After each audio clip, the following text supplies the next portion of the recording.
बिस्मिल्लाहिर्रहमानिर्रहीम अस्सलामुअलैकुम।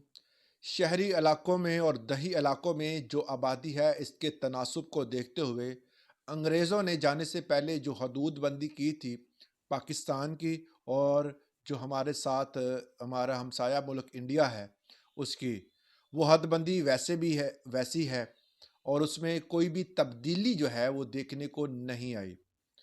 उन्होंने कुछ इलाकों को इस हवाले से तक़सीम किया था कि जो इलाके तक़सीम के लिहाज से इस तरह डिवाइड किए गए थे कि जो इलाके ज़्यादा ज़रख़ेज़ हैं, जहाँ पर आप काश्तकारी कर सकते हैं, कोई फ़सल उगा सकते हैं, वो जो है फ़सल उगाने के हवाले से उन इलाकों को अलहदा कर दिया गया था और उनको दही इलाकों का नाम दिया गया, गाँव का नाम दिया गया था और उस हदबंदी से बाहर जो इलाके थे, उनको शहरों का नाम दिया गया था।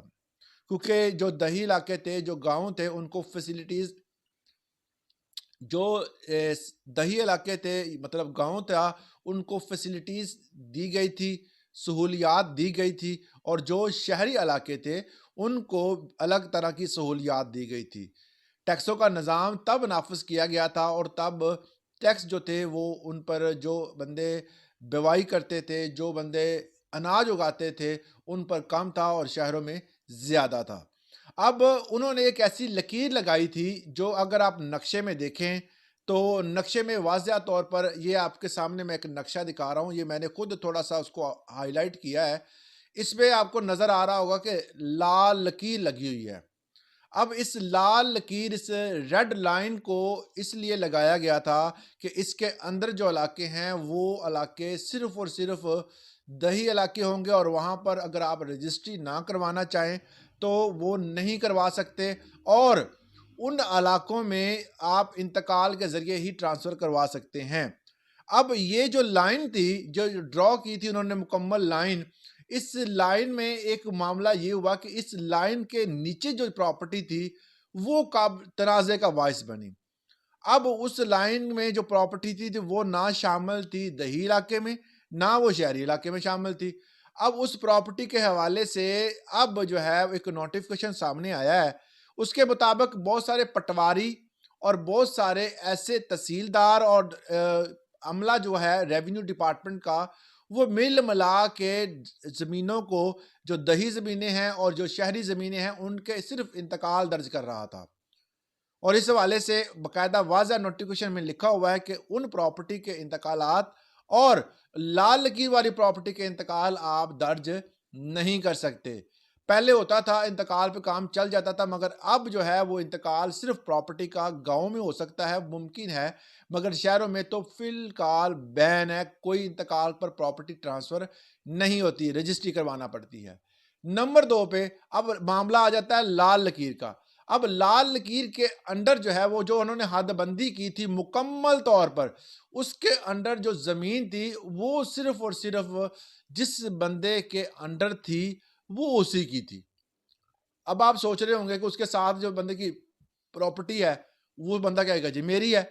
ऐसा बिल्कुल भी नहीं था। अगर वो अपने साथ शामिल कर लेगा, तो वो उसकी होगी।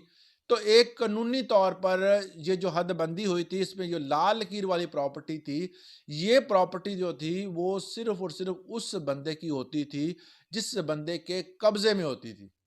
अब वो बंदा जो बैठा हुआ है सदियों से या सालों से वो लाल लकीर के ऊपर, अब वो लाल लकीर वाली प्रॉपर्टी जो है वो आप उससे छीन नहीं सकते। इस हवाले से वाज़िया तौर पर, कानूनी तौर पर ये बात क्लियर है, ये जो बात मैं कर रहा हूँ ये कानूनी तौर पर है कि जिस बंदे के अंडर वो प्रॉपर्टी है वो उसकी है।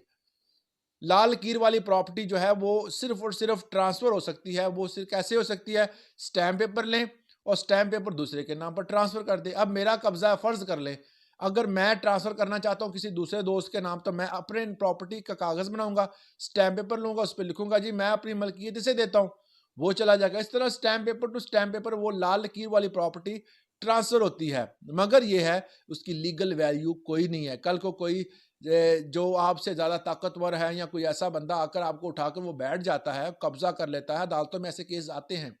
तो अदालतें ये पूछती है कब्ज़ा किसका है? जिस बंदे का कब्ज़ा होता है कहते हैं ये प्रॉपर्टी इसकी है, क्योंकि कानून ये कहता है।